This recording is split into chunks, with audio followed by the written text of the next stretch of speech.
Jesus, congratulations.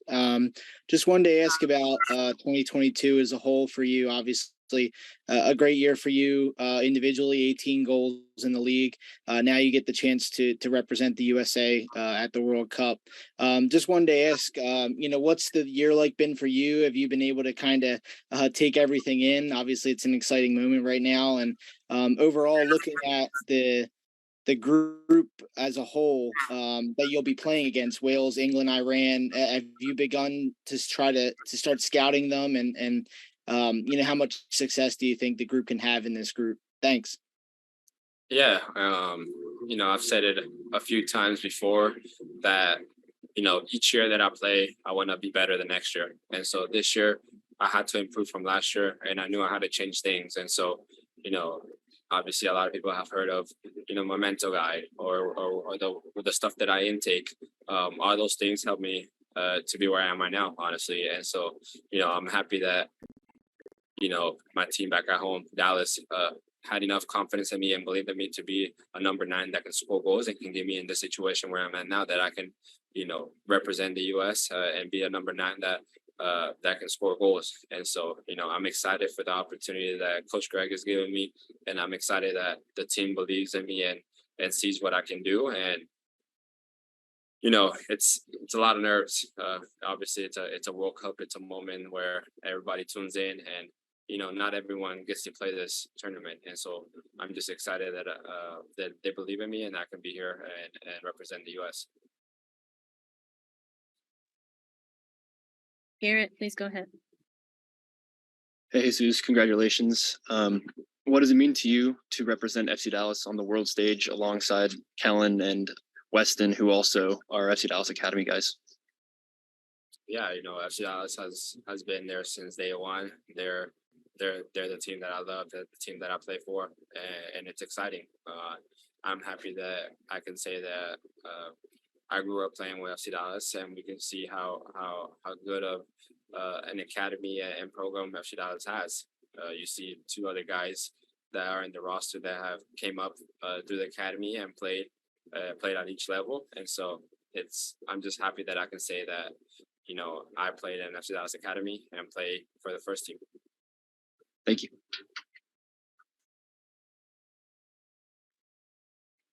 Great, Mike, go ahead. Jesus, first of all, congratulations. But then my question, Greg on the broadcast just now talked about how with his striker decisions, especially, he looked at players that were in form. One disadvantage that MLS teams have this year is not being able to have games going on right now like the European guys have. So what is something that you're planning on doing to keep your form up while you're kind of in a semi off-season mode? Yeah, I mean, there's really nothing that we can in that way.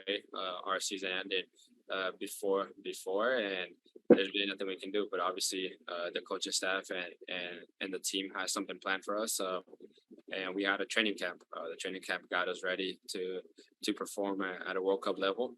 And it was a lot of fitness, a lot of running, and we got a couple games in there. And so they know what they're doing and what we need. And so I think I'm ready to perform. If coach needs me to perform and whatever role I need to take, I'm ready for it. Brad, please go ahead. Hey, congratulations, Jesus. I joined the call a minute or 2 late. Sorry if you answered this already, but where were you when you got the official call? Yeah, so I was driving back from my brother's game.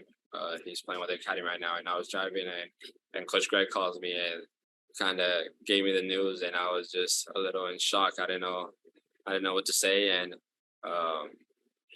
yeah. Well, and it seems kind of appropriate that you were coming back from your brother's workout. Your family has been a big part of your journey. What was kind of the when you guys were all able to get together and kind of have a celebratory moment? What was that like, and what have they meant to you in your journey? Yeah, obviously family is number 1 to me. They're the reason why I'm here. They're the group that stands behind me and supports me through the ups and downs. And I'm just happy that I can have a group of people that, know what's best for me and what I need to do and and the ways that they can push me. There might be people that don't know how to push me to hit my limits and go beyond my limits, but my family knows exactly what to say or what to do to push me to be that guy that wants more and that's hungry to get more. And so obviously we're gonna keep fighting for more and yeah, there's a lot of stuff to fight still for. Thank you. Congratulations. Okay, we have about 5 more minutes with Jesus. If anyone has any last minute questions, now would be your time to do so.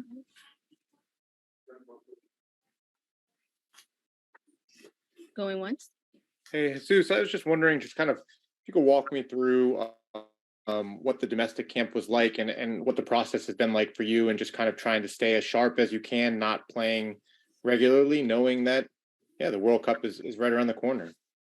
Yeah, obviously, there were fitness things that we needed to reach and approach to be able to play, high level games in the World Cup. So the coaching staff set up, training camps and games for us to prepare for that. And, the guys that went to training camp, did our part. We worked hard. We did what we had to do to be able to perform in those games. And so coach and staff know what is needed and the demand to play at high level games. And camp was good. Everybody was in a good mood to perform because they know that this is a major tournament for each player, for any player actually. And so we were excited to be there and perform.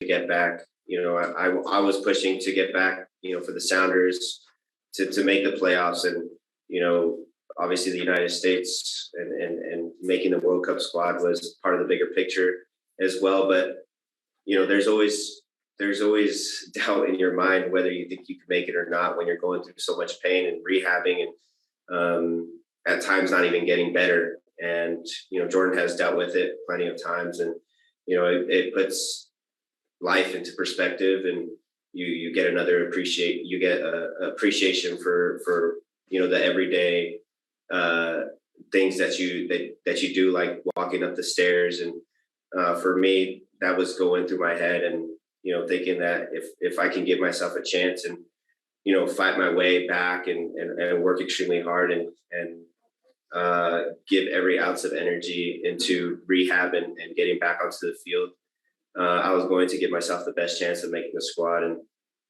to this day, I still have no regrets with how much hard work that we put into this. And I'm just really thankful that I had the support system that I had for it. Thanks, guys. Congrats to you both. Thank you. Thank you. Jada, did you have a follow-up? Yeah, I did. If you guys could share a little bit of what's the schedule for you now, and on the lighter side, what do you have to make sure that you pack for Qatar? We're hopping on a flight in a couple hours here and then heading over to Qatar, so we'll be over there tomorrow. I know we're both really excited. Just looking forward to being there and getting the whole experience started. And for me, we play a lot of cards, and I was tasked with packing the cards, so I brought the cards on this trip. So that was an important one. I'm in charge of the iPad for Red Zone. Thanks, Chris. Walker, Shaq, congrats to you both. Had a question, one for each. Walker, I want to start with you. Obviously, being a part of this team at the beginning of the cycle and then going into October, originally not being a part of that team, going back in, and of course, you haven't looked back since. I'm going into Qatar. I had to, just look at mentally. How do you see yourself? Do you see yourself as a leader, potentially, obviously, and leading a team that will need you as an anchor back there as a center back? And then for Shaq, of course, not being part of the September camp, how do you feel about the process going to the fall after joining MLS and Nashville SC and now going to Qatar? I think for me, I don't think my style of play will change too much from what you guys see week in and week out in Nashville. It's about communication, organization, the passion, and the drive to win each and every play. And I think that when you do that, that's leading by example. So I'm going to do my part to inspire other guys around me with energy, trying to make big plays. And ultimately, I think that's going to kind of take care of itself. Yeah, and for me, obviously, it's obviously a privilege to come here. Obviously, be named to the team, coming to Nashville. I think it was, the right decision to kind of, catapult this move into the World Cup team. So obviously, I'm very happy to be on the team, and looking forward to the tournament. We are going to continue with a question from Tim Sullivan. Hey guys, for both of you, two guys from Georgia, playing your club soccer in the South, how exciting is it for you to not just represent the United States, which obviously I assume rules, but how excited are you guys to kind of represent Nashville, represent the Atlanta area? I think it's really cool. When you go to World Cup and you're on the world's biggest stage, you know that you're representing so much more than just yourself. You mentioned your country, your club team, where your hometown, where you're from. And for us to be able to represent Atlanta and just kind of the growing youth soccer scene there is amazing. And hopefully we can inspire kids in the same way that, Clint Mathis from Georgia inspired us. So it's just a fun part of the job to be able to inspire people and represent, your hometown.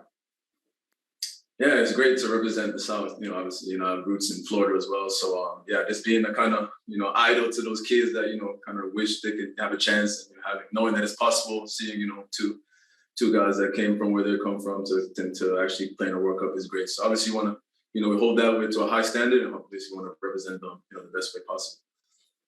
Henry Bushnell. Thanks, Christina. And hey guys, question for, I guess more so for Shaq, mostly because Walker, I'm pretty sure you knew you had a good chance to make this roster. Shaq, as a guy who, as you said earlier, wasn't in September camp, what was your mindset going? Like, did you have an idea going into your call when Greg called you that it was going to be a yes and not a no, or were you really unclear? And when exactly did you get that call, and what was it like? I actually had no idea. Obviously, you go into the last camp, this last MLS camp, kind of leave your mark the best way you can. I thought I did well. I thought I worked hard and did the best I can. So I was going to be okay with whatever the outcome would be. So.